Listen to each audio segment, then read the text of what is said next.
In 1943, Hanny Weissenberg was a German Jew who lived in Berlin during World War II, and she had lost her mother and father to illness, and her grandmother was deported to a concentration camp, and she was living alone in Berlin, and she was in a factory, one of Hitler's war factories. She was forced to work in that factory, and she had an apartment. And in 1943, there was one last purge of the city, and that was, Hitler's agenda was to purge Germany and Berlin of Jews, and they had all these race laws. And the Gestapo would come to these different apartments and homes of Jews, and they had to wear the yellow star. You've seen this in movies and read about it. And that's who she was. She was an identified Jewish young lady living alone in an apartment, forced to work in a war factory. And the Gestapo was going to make one more round and purge the city. She is sitting in her apartment. They come knocking on her door, and she slips out the back and she hides for several hours until they leave. And then she begins to make her way through the streets of Berlin and goes to some family friends who were non-Jewish. And they were friends of her parents before they deceased. And she stays with them. She ends up dyeing her hair blonde and removing the Jewish star. She changed her name, and she was able to get documents that changed her identity. She literally changed who she was. It's not really who she was, but she assumed a false identity in order to survive. And she ended up surviving the war and surviving the Holocaust, and she was not the only one. I read in this other resource that there was something, there is believed to have been about 2,000 that did this very strategy. Some would flee, through back roads and underground systems that were helping, but many stayed right there in Berlin, and they lived among Berliners, and they worked, and they had jobs, and their identity was concealed. They weren't really who they said they were. And that's the idea here that you have in Matthew chapter 22. If you will, open your Bibles to Matthew 22. You have this whole idea of concealment.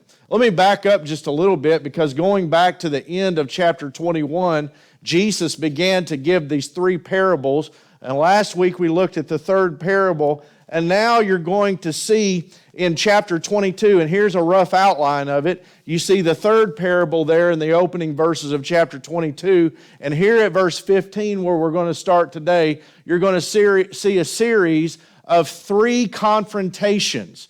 Isn't that interesting, isn't it? Three parables, and then you see three confrontations. And then you see in these three confrontations, there are various groups that are coming to Jesus, and they are asking him questions.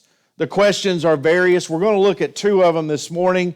We're going to look at the third one next week, on next Sunday morning. And then, so in the last little part of chapter 22, Jesus asks them questions. And we're going to get there. But notice here in verse 15 where we pick up, you see this, it says, then went the Pharisees. And you know the Pharisees have been a long time opponents of Jesus. They don't like him. They oppose him for different reasons. A lot of it is because he has violated their code of religiosity.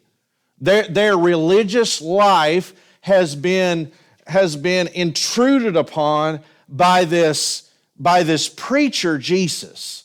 They don't like him. They don't like what he says. They just disagree. It's oil and water.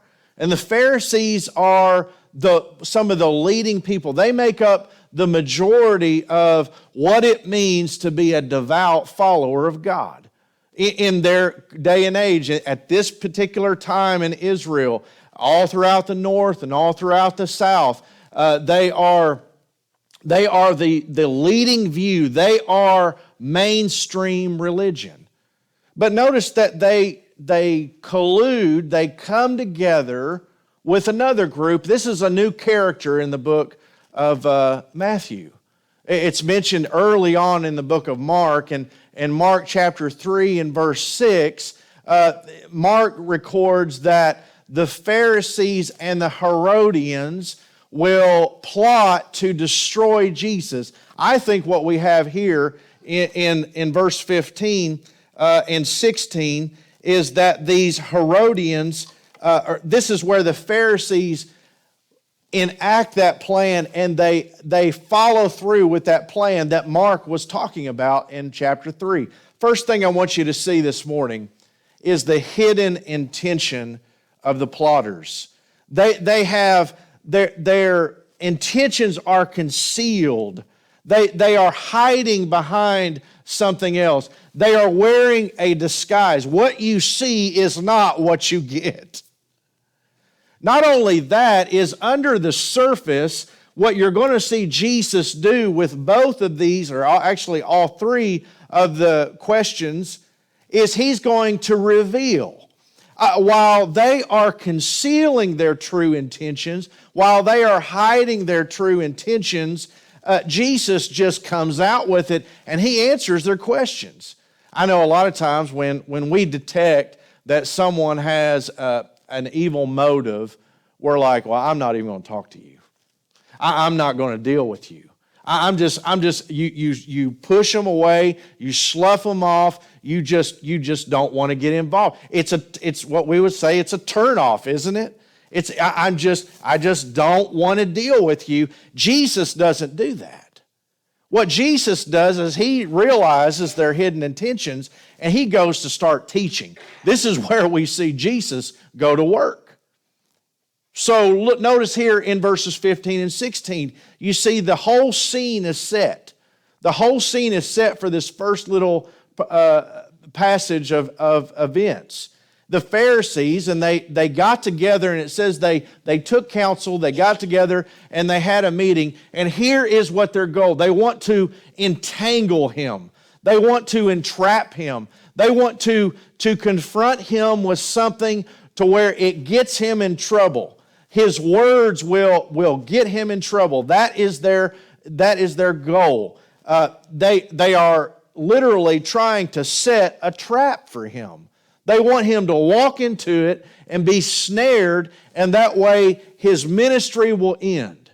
That's what Mark was talking about in chapter 3 and verse 6, that they plotted to destroy him. They want to stop this Jesus.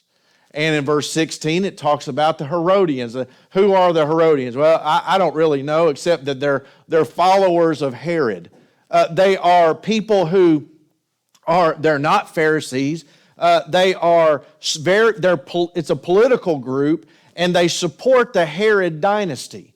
You know that there's different Herods, and some of them reigned in different parts of Palestine. And these Herodians were supporters of that, and the Herodians were put in place by the Roman government. This is all purposeful, and it says that the Pharisees sent their disciples. What you're looking at here is the Pharisees are going to send their people, and they're going to ask a question, but here is the trap. The trap is, we got to have the Herodians standing right there because we want them to hear this. And you're going to see why they want the Herodians to hear the answer to Jesus' question. They think the perfect plan, the perfect trap is set for Jesus. And so remember, we're in the temple complex. This is the last week of Jesus' life. And they come to Jesus now and with this question, and look at verse 16, it says, saying, and here comes the ooey gooey gushy, I'm going to butter you up talk. And Jesus sees right through it. Notice what they say, Master. Well, that's a term of respect, isn't it? we know that thou art true. No, you don't know that you are true. They don't believe a word that they're saying. They are lying through their teeth. They're coming and they're concealing who they really are, and they're putting this disguise on in this front, and they're saying, Master, we know you are true. Now watch this. And teach us the way of God in truth. They don't believe that no more than the man on the moon. Neither carest thou for any man, for thou regardest not the person of men. I know in our everyday language, those last two seem to be criticisms, but those are accolades. Those are compliments. And if you know a lot about how God, the theology about God is not a respecter of persons. This is speaking to, and I don't want to get off track too much, but this is speaking of that well-known doctrine of the universal guilt of man. And when God looks at people, He sees all the people the same, and He gives everyone an opportunity to believe in Jesus. And if they don't, everyone will suffer the consequences of that, will suffer punishment of that. God doesn't say, He's not partial and say, these people over here, I'm preferential to them, I'm partial to them, but these people over here I'm going to ignore. God has sent His Son to die for everyone. God is not a respecter of persons. I love the literal definition here of regardest not the person of men in the Greek. It literally means to look into the face of someone. You say, I don't get it. Well, imagine this. There's a great word picture here. Imagine an instructor or a teacher, and he has students in front of them, and all of them, their heads are down and their heads are in the book. The teacher is wanting to teach all of them, not just one of them. He doesn't or she doesn't have to lift up the chin and look into the face of one. He can just or she can just look at the top of the little heads of the little guys that he's teaching or she's teaching and say, I care about all of these and I'm trying to teach all of these. That's literally what the idea behind this is that God doesn't have to lift up your chin and look in your face and determine, does He love you or not? He loves you despite that. He can look at the top of your little head and say, I love the crown of that head. I love the little crown of this head. I love all of these people. He's not partial. So this is something this is ironic about it. It's true. It's true about Jesus. Jesus is not partial to anyone. He does love everyone. He is a teacher. He is a master. And He does He teaches the way of God. He teaches the truth. He is the truth. So it's very ironic that all the things that they mean to be critical of Him or the things that they don't believe about Him, they're actually true of Him. Well, notice here what happens in the story. He says, tell us therefore, in verse 17, what do you think? Well, all of a sudden now they're interested in what Jesus thinks. All of a sudden now they want to hear what the Lord has to say. And here is the question, and here is the entrapment. This is the entrapping question. Is it lawful? And by the way, this is what they would always say about Jesus. When Jesus would heal on the Sabbath, they would say, it is not lawful for a man to carry his bed on the Sabbath. It is not lawful for a man to heal on the Sabbath. It is not lawful for this to happen on the Sabbath. And those were all criticisms, volleys of criticism thrown at Jesus. And now they want to know, Jesus, is it lawful? And notice what they say. Is it lawful to give tribute unto Caesar or not? And what they're talking about is paying a tax. They're talking about, is it okay to pay taxes to the leader of government? Well, here is Jesus' answer in verse 18. And the second thing I want you to see here is how the revelation of truth about God. Jesus is going to use this as an opportunity to teach them something, to reveal more about God. This is a principle that you should use. This is what Jesus is about to say. It applies to you.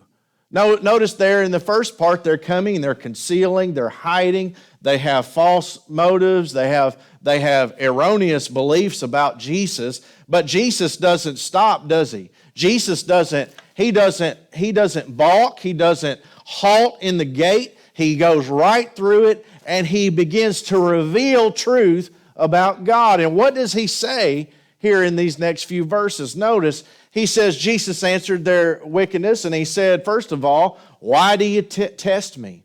Why do you tempt me? I don't know about you, but I'm reminded now of Jesus in the wilderness before his ministry even began. Who was out there in the desert, in the wilderness, tempting Jesus? Well, it was Satan that was doing that. This is something that Satan does. This is something that's been going on. He's being put to the test. Do you remember what Jesus said to them about testing him? You shall not tempt the Lord thy God. You shall not put God to the test as they did in the wilderness. And here he's saying, you're doing the same thing. You're doing the same thing that the devil tried to do to me down in the wilderness, and you're doing the same thing the people of Israel did to God back when they were wandering around in the wilderness. And where the first man failed, Jesus has triumphed in the wilderness. Israel didn't pass the test in the wilderness, did they? They tempted God and they doubted God, but now Jesus in the wilderness, he's passed the test. Well, here they come again. They come again and they're tempting him and they're testing him. And he just says, first of all, I understand what you're doing. And what you're doing is wrong. And he says, you are hypocrites. I don't know if I said it a lot, but last week when we were looking at that parable, do you remember the uninvited guest? The uninvited guest was not supposed to be there. He wasn't wearing the wedding garment. He was a hypocrite. He was someone he was a false actor. He was wearing a disguise. He had things that were concealed, and on the outward, though, they're coming as if they're sincere. I don't have to say anything, you get it. Jesus can see right through it, can't he? Jesus can see right through all of us. I want to challenge you, though, right here, and then I'm going to move on, is that they have these motives, and we can look at that, and we can see right through that, and we can use our Andy Griffith logic, and we can just understand how dirty and wrong that is. But also below the surface, there's also false beliefs about God. There's things that are erroneous. There's things that they are bringing to the table. And look at them for a minute. I want you to imagine what this looks like. These people are they are the models they have the outward look. They look the look. And they can talk the talk. But on the inside, behind all that is concealed a dirty, rotten, not right with God person. They're not right with God. And notice what he says. He says, you're hypocrites. You're dressed up like something that you're not. He says, show me the tribute money. That's not a quote from Jerry Maguire. I don't know if you get that joke. That is not from that movie. Some of you know what I'm talking about. He says, show me the money. Right? Doesn't mean it like that one guy meant it in that movie. I love that. This is one of my favorite stories in the book of Matthew, because they come to him wondering, why in the world should we pay taxes? Is this okay? And he says, well, why don't you just take that coin out of your pocket that you have? You say, well I don't get it. Well, here's the thing. A very scrupulous and devout Jew would never get caught carrying a coin around with a picture and image of Caesar on it, because thou shalt not make any graven image, right? And by the way, you know how our little coins say, in God we trust? It said the same thing, only it said, in Caesar we trust. It said Caesar, son of Tiberius. son who was divine. It basically says Caesar is the son of God. There ain't no doubt devout Jew that was worth his salt that would be caught with a coin. And Jesus says, you come to me asking if it's okay, and I want just go ahead and empty your pockets because I want to see what's in your pocket. And they pull out a coin. They're carrying one with them. And he says, show it to me. He knows it's in their pocket. He says, show it to me. And notice what happens next here. He says, and they brought unto him a penny. They had it. They had it in their pocket. They had the dirty, unclean thing. And that's why when you have heard about money changers in the temple, what they would do is they would have to use that coin to pay the tax to Rome, and then they could pay a different kind of coin to pay the temple tax. That coin would not be accepted in the temple, and they're standing right there in the middle of the temple, and they've got one in their pocket, and they're asking him, is it okay to have this? Is it okay to do this? They don't believe it's okay, but they've got one. Well, he saith unto them, whose image is on this? What does it say on it? And they see, and they understand the point and that I've just told you.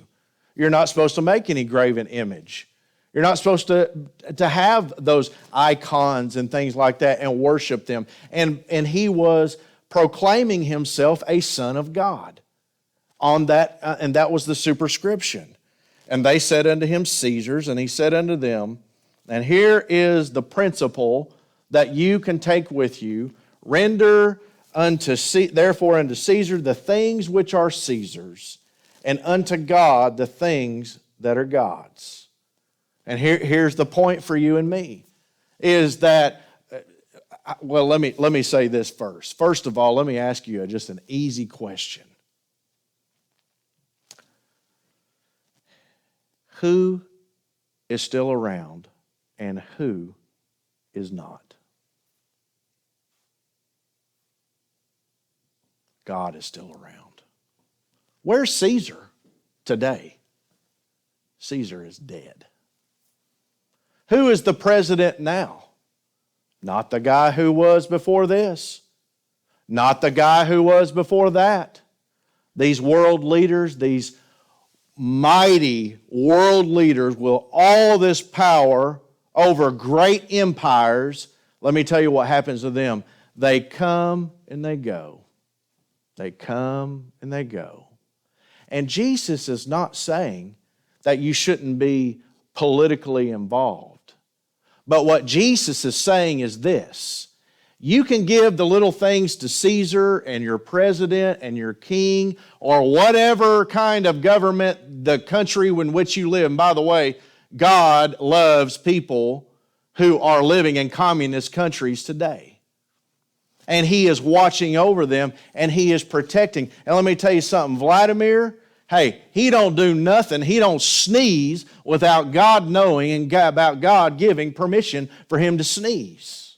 God knows all of these things and He's in control of all of them. And these little world leaders, and I said it, little world leaders will come and they will go.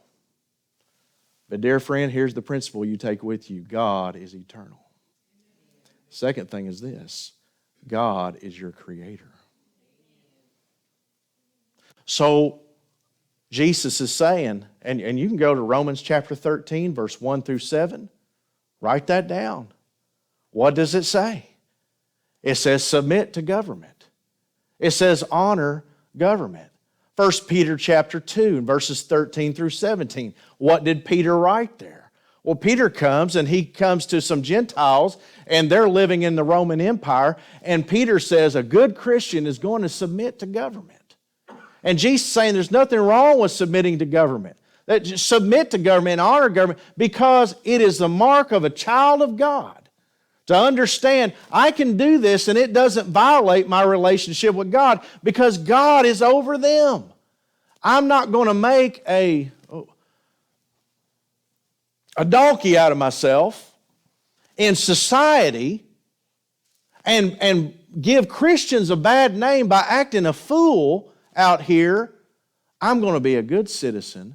I'm going to be respectful to people. I'm going to honor the leaders of our government. And at the same time, that doesn't mean that I don't love God. I'm going to submit to God. Now, here's the greater challenge I want to give you, and I know I got to move on. Don't forget to give to God. And I'm not talking about your money, because God's not poor, okay? God, come back tonight. We're going to look at Psalm 8. And you see this in 1 Corinthians chapter 1, but you're going to see it in Psalm 8 tonight. God uses the weak things of the world to show His glory. But what I'm talking about is this. You asked yourself the question, what do you give to God? And I'm not talking about writing a check. I'm talking about your time. More importantly, I'm talking about your worship. What does your worship look like? Do you honor Him in your life? Do you give Him your whole week, or do you just give Him a few hours on Sunday? What do you give to God? Well, I know I got to move on because I want to look at this second question here. In verse 22, it says, when they heard these words, they marveled and they left Him and they went their way. Once again, they are stymied, they are stunned, and they cannot say anything. The third thing I want you to see is this bold doctrinal challenge. It's a theological controversy. The first one was a wisdom controversy about, how do I balance life and how do I submit to government and still honor God? The second thing is a theological controversy, and it's these people that are called the Sadducees, and the Sadducees there are two major things that they don't believe in. They don't believe in the resurrection, and they don't believe in angels, and Jesus uses both of those to answer their question. I'm going to have to stop here. I'm going to have to pick up on this later. I'm about out of time, and I want to spend a considerable amount of time. Let me just give you a little introduction to this, and then we're going to pick up on this. I think I'm going to change my whole plan for tonight. I'm not going to do Psalm 8 tonight. I'll do Psalm 8 some other time. I want you to hear this. But these Sadducees are from the ruling priestly class. You talk about at the top of the food chain of religion. These guys were the ones who made the big decisions. And the reason they are there is because they want to take down Jesus. They do not agree with the Pharisees. The Pharisees and the Sadducees are pretty much enemies. They put up with one another, they coexist with one another, but theologically they totally disagree with the Sadducees. The Sadducees, all they believe in is the first 5 books of the Old Testament, the writings of Moses. And God sent prophets, and prophets wrote, and prophets ministered with the people, but they say, we don't need that. All we need is they are ultra conservative. Very, very, very safe, they thought, in their doctrine. And they're going to bring this doctrinal question, and it would be the dividing question, really, between the Sadducees and the rest of them. They are, by the way, where Sadducee come from? It comes from they come from Zadok, the high priest, and they are the descendants of that particular high priest from after the exile. And they have been in charge, they have been the ruling class, and all of the priests come from this family. It's a ruling family. And they come with this question here, and they come with the kind of a riddle. They say, that we're told, Matthew comes out with it and just tells us, they don't believe in a resurrection. They believe after you die, you're dead and you're dead. That's it. It's over when you die. And this is what they said. They use in verse 24 a point of law, and they said, Moses said. That's all they claim. They just claim the first 5 books that Moses wrote. And here's what they cite this. And they say, Moses said, if a man die, he has no children, his brother shall marry his wife and raise up seed unto his brother. Now there were with us 7 brethren, and the first, when he had married a wife, deceased, and having no issue, left his wife unto his brother. Likewise the second also, and the third, all the way to the 7th. And last of all, the woman died also. Here's the question. I'm going to stop right here. Therefore, in the resurrection, whose wife shall be of the 7? For they all had her. I'm going to stop right here. It seems to be a question that is impossible to answer. Once again, they've come and they've concealed their motives. They have erroneous beliefs. Inside, they are different from what they are on the outside. I want you to stand right now, and we're going to have a song of invitation.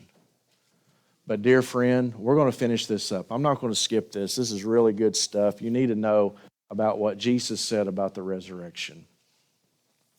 But dear friend, you can't come to God, you can't come to Jesus pretending to be someone that you're not. You can't do it. You can, I don't care what you look like. Really, it doesn't matter what you look like. It doesn't matter what you've done. And I'm speaking right now in the positive sense, right? You get it. I've done this. I've done this great thing. I've done that great thing. I have accomplished this in my life. I've done great things, great moral things, and I've contributed to this. And I'm going to give you the negative side of that too. It doesn't matter what you've done wrong. There's not a sin that Jesus cannot forgive. There's not an accolade that will merit you salvation. Either way, good or bad, it's not the outward. It's what you say about him in your heart. It's what you say about Jesus. Let me tell you who knows the hearts of men. Jesus knows your heart. And that's what Jesus is asking for. He's asking you to submit yourself to him. Give your heart to him and receive him. Let's say a brief prayer before we have a song of invitation. Father in heaven, I ask you, Lord, if there's one here today.